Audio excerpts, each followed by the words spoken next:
When the FBI banged on my door on July 7, 2015, I thought it was the worst day of my life.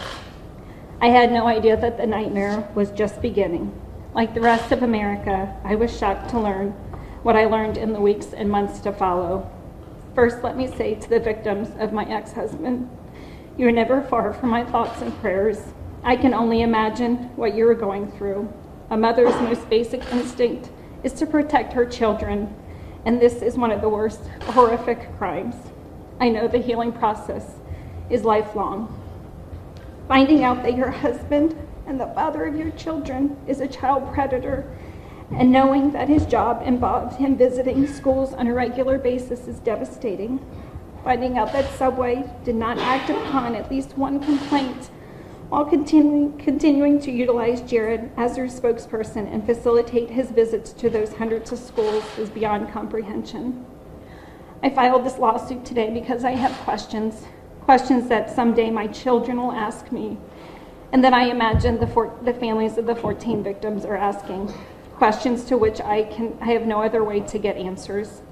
Questions like, what did Subway know? When did they know it? What investigations did they conduct? Did they ever notify the authorities? I also filed this lawsuit because I am seeking damages from Subway.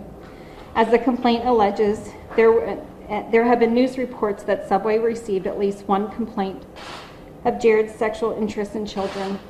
Subway even took the step of marketing him as a family man and used my children and my likeness in that campaign. I did not give them consent to do so. This is not a position I'd ever wanted to be in. Bringing this lawsuit was not an easy decision to make. I am by nature and practice a very private person. I have kept my children out of the public arena despite their father's career, arrest, and conviction. I actually want to thank you all in the media for respecting my privacy and the privacy of my children over the past year.